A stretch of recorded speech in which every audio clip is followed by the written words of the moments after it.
Assalamualaikum warahmatullahi wabarakatuh. Kami dari kelompok PPL SMP Lab UM akan memaparkan hasil diskusi yang telah kami lakukan dalam presentasi kali ini. Pembahasan dalam presentasi kali ini terdapat poin penting di dalamnya, di antaranya yang pertama, merumuskan rencana belajar sepanjang hayat sebagai calon guru profesional. Yang kedua, menyampaikan pengalaman belajar sepanjang hayat oleh masing-masing anggota kelompok. Yang ketiga, merefleksikan mengenai rancangan kelompok dan menyimpulkan hal-hal yang telah dipelajari setelah merancang rencana yang telah disepakati. Yang keempat, merumuskan kesamaan pengalaman oleh setiap anggota kelompok. Dan yang terakhir, menyimpulkan hakikat belajar sebagai sepanjang hayat dalam sebuah kalimat atau quotes. Berikut saya akan memperkenalkan anggota kelompok dari tim PPL SMP Lab UM. Yang pertama ada Aprilia Nata, Mega Mainur Lila, dan saya sendiri Tania Kristina Herawati. Kemudian ada Wahyu Restu Putri, ada Widya Kumala, dan yang terakhir ada Windy Diah Priyana. Pada bagian ini kami akan memaparkan dari rancangan sederhana dengan menuliskan rencana tersebut dan menggabungkan rencana yang telah kami paparkan dengan teman sekelompok. Kemudian kami mendiskusikan dan merumuskan rencana yang telah disepakati oleh anggota kelompok kami. Merumuskan rencana belajar sepanjang hayat. Rancangan awal dengan pembelajaran yang dirancang melalui pembuatan modul ajar yang disesuaikan dengan kebutuhan belajar peserta didik dengan mengintegrasikan games atau permainan tradisional inkling ke dalam skenario pembelajaran. Karena sesuai dengan materi pembelajaran yang memuat tentang pemajuan dan pelestarian budaya. Kemudian, rancangan akhir, pembelajaran berjalan dengan lancar melalui proses belajar yang dikolaborasikan dengan games atau permainan tradisional inkling, sehingga merupakan salah satu upaya dalam mengenalkan budaya kepada peserta didik sebagai bentuk pelestarian dan pewarisan kepada generasi bangsa yang selama ini sudah mulai luntur karena tergerus oleh dampak dari globalisasi. Kemudian proses perubahan. Proses perubahan terjadi ketika peserta didik kurang antusias dalam mengikuti pembelajaran, sehingga proses pembelajaran tidak kondusif dan kurang efektif untuk diterapkan di pertemuan selanjutnya. Sehingga pentingnya merancang ulang rencana pembelajaran yang akan dilakukan dengan menggunakan metode tersebut. Selanjutnya, kami akan memaparkan mengenai upaya belajar sepanjang hayat menurut pengalaman masing-masing anggota kelompok. Menjadi guru sejatinya kita mengukir masa depan manusia. Maka guru harus melangkah dari hal kecil dan juga konkret, namun tetap berpikiran besar. Hal kecil dimulai dari tatanan mikro pada saat pembelajaran di dalam kelas. Nah, guru berperan untuk membantu peserta didiknya agar proses pengkonstruksian pengetahuan dan juga pengalaman berjalan dengan lancar. Nah, guru harus dapat membuat sesuatu hal menjadi lebih jelas bagi peserta didik, bahkan terampil untuk memecahkan beragam masalah. Nah, penguasaan keterampilan tersebut tidak diperoleh secara instan, melainkan perlu adanya proses belajar yang terus-menerus dari pengalaman pembelajaran yang dilakukan oleh guru. Pengalaman saya dalam menjadi pembelajar sepanjang hayat adalah ketika mengikuti program kampus mengajar di SD Kalipang 4 pada tahun 2022. Meskipun sebelumnya saya tidak memiliki background untuk mengajar pendidikan di sekolah dasar, tetapi semangat peserta didik tersebut memberikan optimisme bagi saya di dalam merancang strategi pembelajaran yang bermakna bagi peserta didik.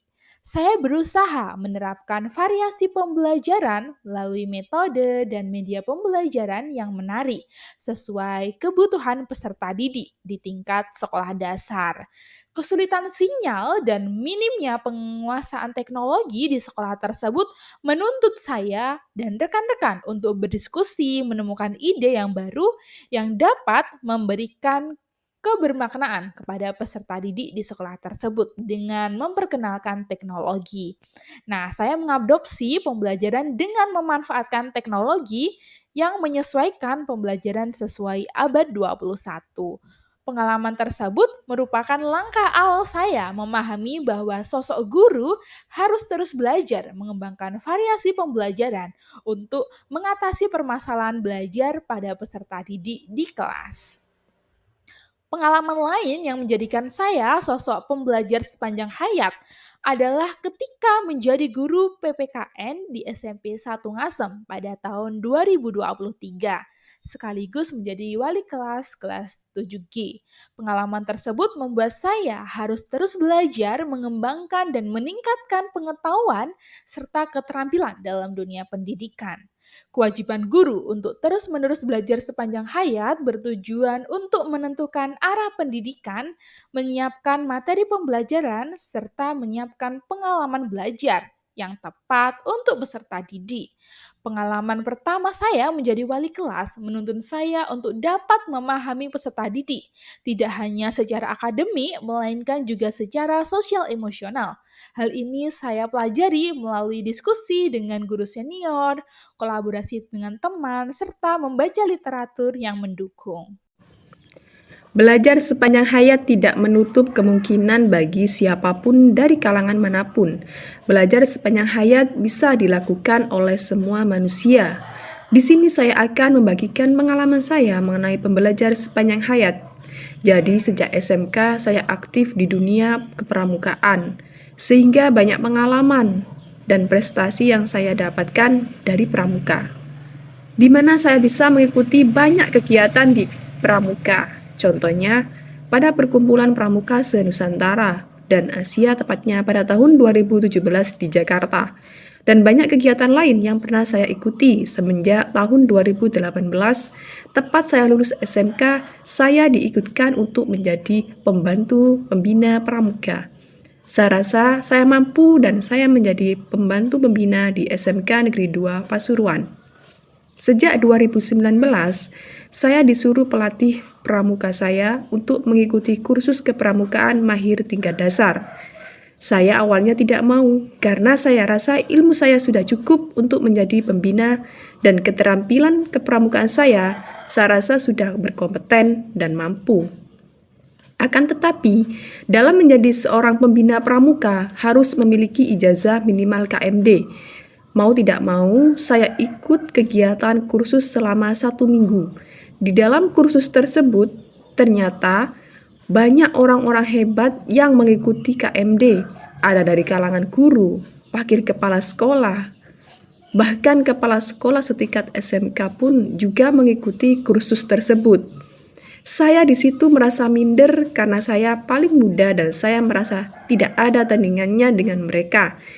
Maka dari situlah saya belajar banyak hal mengenai kepemimpinan, tata cara menjadi pembina yang benar dan baik, serta keterampilan dalam kepramukaan saya menjadi terlatih setelah dinyatakan lulus KMD. Dalam lulus KMD, tidak hanya langsung menjadi pembina pramuka, tapi harus membuat artikel mengenai kepramukaan yang ada di Kota Pasuruan, karena saya menjadi pembantu pembina di Kota Pasuruan, serta membuat rencana tindak lanjut setelah lulus.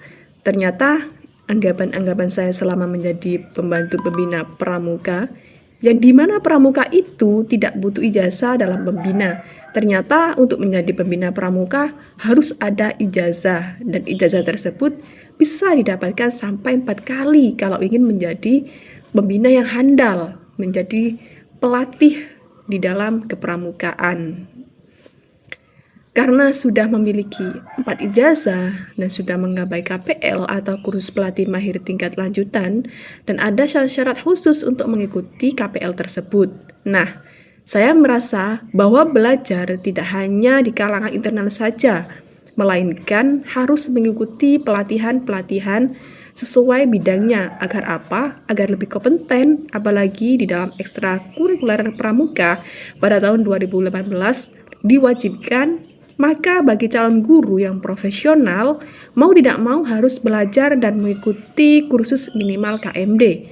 Jadi saya telah menerapkan pembelajaran sepanjang hayat dalam dunia kepramukaan hingga tingkat KML pada tahun 2021.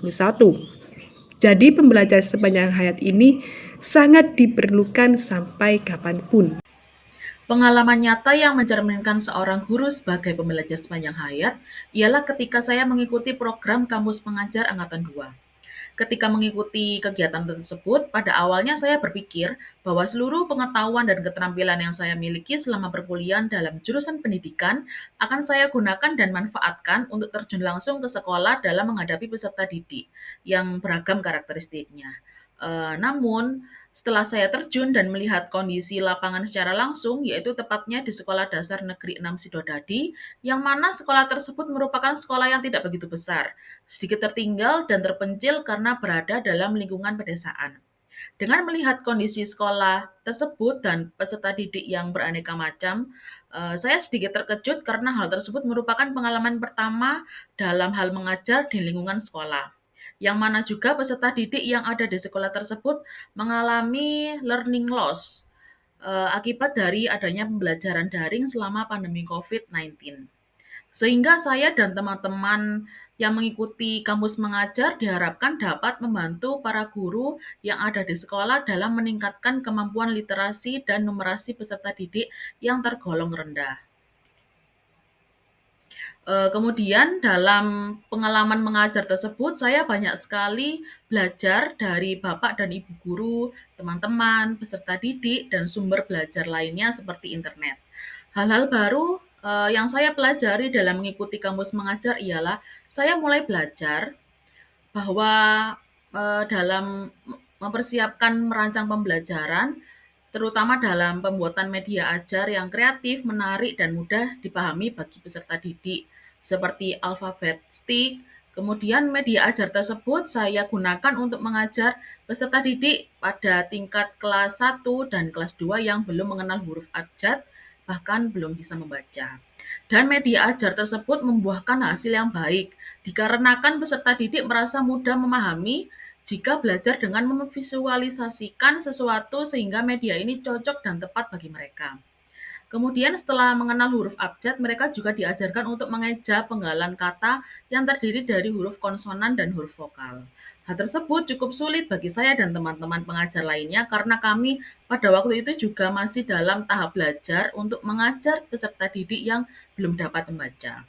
Namun kami juga selalu mencari cara dengan belajar mengajar, mengeja melalui YouTube, berkonsultasi dengan para guru dan sumber belajar lainnya.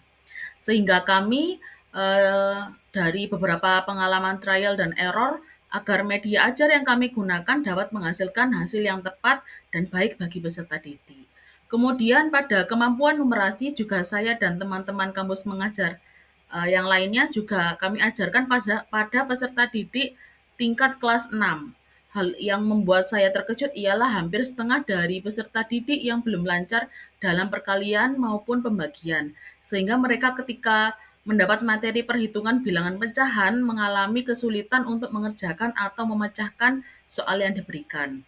Untuk itu, saya dan teman-teman kampus mengajar bersama guru pengajar atau wali kelas merencanakan metode yang cocok bagi peserta didik yang kemampuan numerasinya terbilang masih rendah. Kami merencanakan metode diskusi kelompok belajar yang terdiri dari peserta didik yang berkemampuan numerasi tinggi hingga peserta didik yang berkemampuan numerasi rendah. Harapannya dengan mereka dijadikan satu kelompok belajar ialah agar peserta didik yang berkemampuan numerasi rendah tidak merasa dianggap atau dilabel kurang pandai dalam hal berhitung. Dan harapan lainnya ialah agar peserta didik yang berkemampuan numerasi tinggi dapat bersosial dengan peserta didik yang berkemampuan numerasi rendah dengan mengajarkan teman sebayanya dalam memecahkan soal-soal matematika yang diberikan. Dan tiap kelompok diskusi tersebut juga saya beserta teman-teman kampus mengajar dan guru pengajar atau wali kelas untuk dapat kami pantau dan bimbing secara personal juga agar mereka dapat semakin terlatih dan paham dengan belajar numerasi. Kemudian melihat hal-hal yang ada pada kondisi nyata di sekolah bahwa sejatinya seorang guru harus terus belajar dalam hal mengajar maupun mendidik. Karena dengan adanya perkembangan zaman yang mana aspek pendidikan juga ikut berkembang mengharuskan guru untuk dapat beradaptasi dan menyesuaikan pendidikan dan pengajaran yang relevan dengan kondisi nyata saat ini dan menghasilkan sebuah pembelajaran yang bermakna bagi peserta didik. Dengan guru menjadi pembelajar sepanjang hayat, diharapkan mampu menciptakan pembelajaran yang kreatif dan inovatif bagi peserta didik dengan selalu mengupgrade diri, seperti mengikuti pelatihan, seminar, menggunakan teknologi canggih untuk digunakan sebagai referensi pembelajaran di kelas, mengikuti pendidikan lebih tinggi, dan melalui kegiatan lain yang dapat membangun diri untuk selalu memperdalam pengetahuan dan keterampilan saat mengajar. Halo, Assalamualaikum warahmatullahi wabarakatuh. Perkenalkan, nama saya Wahyu Rustu Putri. Di sini saya akan menjelaskan tentang pengalaman belajar sepanjang hayat menurut saya. Belajar merupakan proses yang ditempuh oleh setiap individu untuk mendapatkan pemahaman dan pengalaman yang bermakna. Oleh karena itu, pentingnya belajar untuk meningkatkan keterampilan diri dalam menghadapi tantangan di masa depan. Proses belajar yang berjalan dengan mengikuti perkembangan zaman menjadikan individu untuk terus belajar sepanjang hayat, guna menyongsong perkembangan dalam keterbaruan ilmu itu sendiri.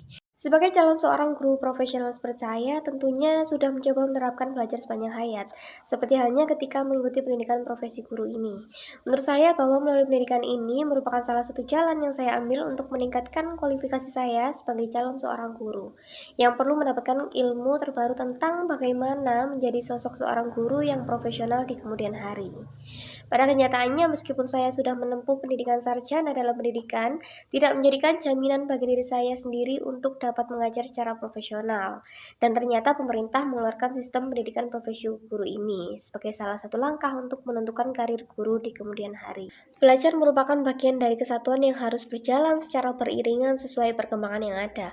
Oleh karena itu, melalui PPG ini saya mempelajari banyak hal mengenai bagaimana cara untuk memahami karakteristik peserta didik, sehingga akan berdampak pada proses penyusunan rancangan belajar yang dilaksanakan di kelas, seperti halnya melalui mata kuliah prinsip pengajaran dan asesmen.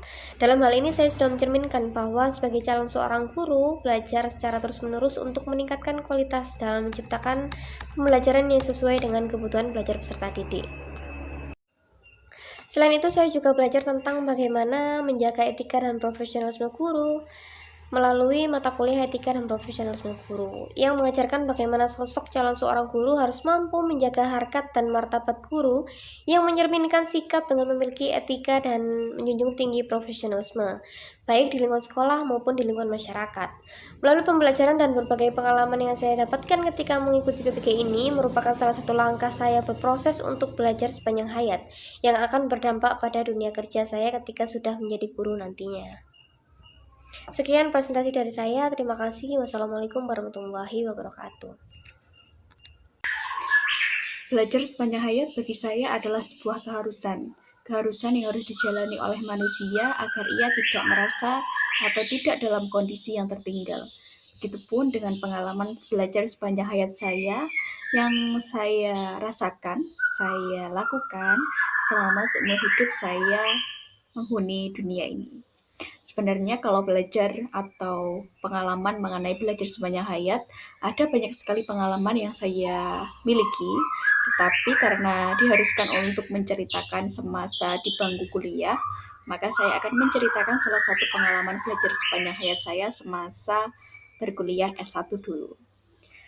Saya dulu sebelum menginjak usia-usia dewasa atau mungkin masih duduk di bangku sekolah menengah pertama adalah tipe peserta didik yang akan merasa gugup, berkeringat, dan perut yang tiba-tiba sakit ketika guru mengharuskan saya untuk membaca atau sekedar presentasi materi di depan. Jadi ketika guru memanggil saya ke depan, saya pasti akan gugup, akan berkeringat, dan akan merasa tidak nyaman untuk berbicara di depan. Saat itu saya merasa, kok bisa ya teman-teman saya yang lain itu enjoy ke depan, berbicara di depan dengan lantang, dengan tanpa berkeringat, tanpa gugup. Kenapa saya harus merasakan itu semua? Lambat laun saya mulai menyadari bahwa saya tidak boleh seperti itu terus. Kemudian di bangku SMA saya mulai memikirkan untuk merubah ini semua. Jadi saya melakukan riset melalui teman-teman saya yang mungkin mempunyai keterampilan berbicara yang bagus, bagaimana bisa mereka untuk berbicara dengan baik di depan banyak orang. Kenapa saya tidak bisa? Kemudian saya menyimpulkan ada satu hal yang harus saya lakukan terlebih dahulu, yaitu mempunyai keberanian. Jadi saya merasa bahwa keterampilan berbicara yang bagus di depan banyak orang diawali dengan mempunyai keberanian untuk mengutarakan pendapat, keberanian untuk menjadi pusat perhatian, dan keberanian untuk menyampaikan gagasan yang mungkin berbeda dengan orang lain. Kemudian saya meneruskan pembelajaran tersebut di bangku perkuliahan. Bukan berarti saya pada waktu SMP dan SMA kurang belajar. Hanya saja saya merasa ketika saya duduk di bangku perkuliahan, ada banyak sekali sumber belajar, ada banyak sekali tokoh-tokoh yang mampu menginspirasi saya untuk terus belajar dan terus belajar mengenai bagaimana sih cara untuk mempunyai keterampilan berbicara yang bagus di depan banyak orang. Pada saat S1 saya mulai belajar, oh ternyata banyak sekali orang hebat di luar sana yang belum pernah saya temui, tentang orang-orang yang mampu memandu jalannya acara dengan bagus, mereka yang tidak pernah gugup, mereka yang mampu menghafal tanpa terlihat menghafal, dan banyak sekali. Kemudian banyak sekali pengalaman yang sudah saya dapatkan ketika S1. Saya awali di kelas dengan saya mempresentasikan mengenai hasil kerja kelompok, kemudian menyuarakan pendapat saya, memberikan saran kepada teman, dan menyanggah ataupun menambahkan jawaban dari teman yang menurut saya kurang tepat. Dan saya merasa bahwa saya memiliki perubahan yang cukup baik pada saat S1, dan kemudian saya meneruskan hal tersebut saat saya menjalani program KKN, di mana pada saat itu saya didaulat sebagai pengurus harian, sebagai wakil ketua KKN. Kemudian saya juga memandu jalannya beberapa acara program kerja di KKN, dan tentunya sangat membantu saya untuk menjadikan diri saya seperti sekarang ini. Saya merasa bahwa saya yang sekarang adalah hasil dari proses belajar saya yang cukup panjang, dan saya merasa itu semua belum cukup. Tapi saya bersyukur atas kemauan saya untuk belajar di masa lalu menjadikan saya seperti sekarang dan mendukung profesi saya sebagai guru di masa yang akan datang. Saya juga ingin suatu hari nanti membagikan apa yang sudah saya pelajari kepada anak didik saya, kepada rekan-rekan seprofesi mungkin, atau siapapun yang ingin belajar lebih dan ingin mempunyai keterampilan berbicara yang bagus. Saya merasa saya belum mempunyai itu semua, hanya saja mungkin tidak semua orang bisa mendapatkan pengalaman yang sudah seperti saya dapatkan. Jadi saya ingin apa yang saya dapatkan bisa berguna untuk orang lain, begitupun sebaliknya. Dan saya akan belajar terus sampai nanti saya mungkin sudah tidak mampu untuk mengingat, tidak mampu untuk membaca, dan tidak mampu untuk bernafas lagi. Karena bagi saya belajar adalah sebuah keharusan, bukan sebuah kewajiban. Terima kasih. Assalamualaikum warahmatullahi wabarakatuh. Perkenalkan, nama saya Windy Diapriana. Di sini saya akan menjelaskan mengenai pembelajar sepanjang hayat. Seorang guru adalah pencipta generasi cemerlang. Karena tugas seorang guru yaitu mengajar, membimbing, serta memastikan peserta didik dapat mengimplementasikan pengetahuan yang telah diberikan. Menjadi guru merupakan panggilan jiwa yang siap membentuk generasi mendatang, menginspirasi, serta membantu peserta didik untuk mencapai potensi terbaik mereka. Sehingga menjadi guru harus siap untuk belajar sepanjang hayat, di mana seorang guru harus mau belajar agar ilmu yang dimiliki selalu terupdate dan ilmu yang ditransformasikan pada peserta didik dapat terus berkembang. Pengalaman saya menjadi pembelajar sepanjang hayat yaitu pada saat pertama kali mengajar di SMA Negeri 1 Batu. Hal ini merupakan pengalaman yang berharga bagi saya, karena dengan kesempatan ini saya dapat banyak belajar. Saya belajar bagaimana mengajar peserta didik yang usianya tidak begitu jauh dengan saya. Belajar metode atau strategi pembelajaran apa yang sesuai dengan kebutuhan peserta didik di sekolah tersebut. Saya juga banyak membaca untuk lebih memperluas pengetahuan saya karena mengajar di lingkungan yang peserta didiknya memiliki kemampuan tingkat tinggi dibutuhkan ilmu yang luas, serta model pembelajaran yang bagaimana yang disenangi peserta didik. Pengalaman kedua saya yaitu mengajar di SD Muslim Cendekia, di mana saya harus adaptasi mengenai banyak hal, mulai dari mengajar di sekolah negeri lalu berpindah ke sekolah swasta, kemudian dari mengajar anak-anak menuju remaja yang beralih pada anak-anak usia dini. Hal tersebut mengajarkan saya banyak hal baru. Di sekolah ini saya banyak belajar rasa sabar dan sangat merasakan harus menjadi ibu sebelum memiliki anak.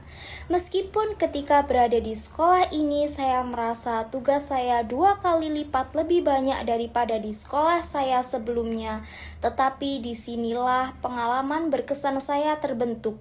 Di sekolah ini sangat menjunjung tinggi adab, bahkan visi dan misi mereka adalah adab terlebih dahulu, baru kemudian ilmu. Sehingga di sekolah ini saya merasa sangat dihormati oleh peserta didik, rekan kerja, wali murid, bahkan keloyalitasan kepala sekolah. Jadi dapat disimpulkan bahwa menjadi guru memang harus menjadi pembelajar sepanjang hayat demi masa depan generasi yang gemilang. Baik, di sini saya akan melanjutkan presentasi tentang hasil refleksi dari rancangan yang telah dibentuk oleh kelompok.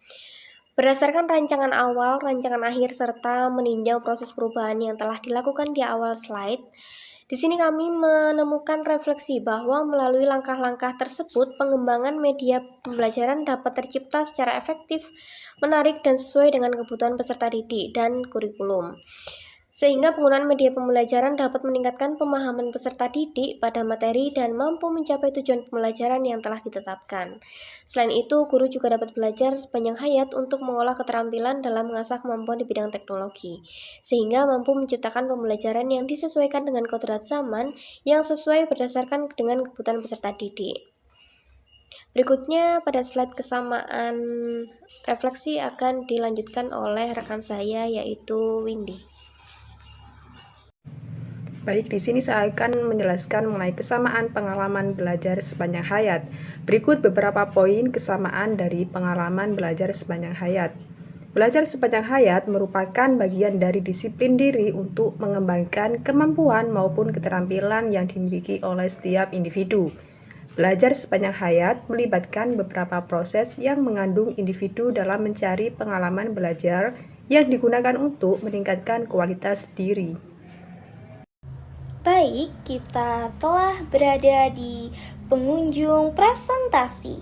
Kesimpulan pada presentasi kali ini yaitu ilmu pengetahuan itu tidak terbatas, luas, berkembang dan selalu mengalami proses penyempurnaan.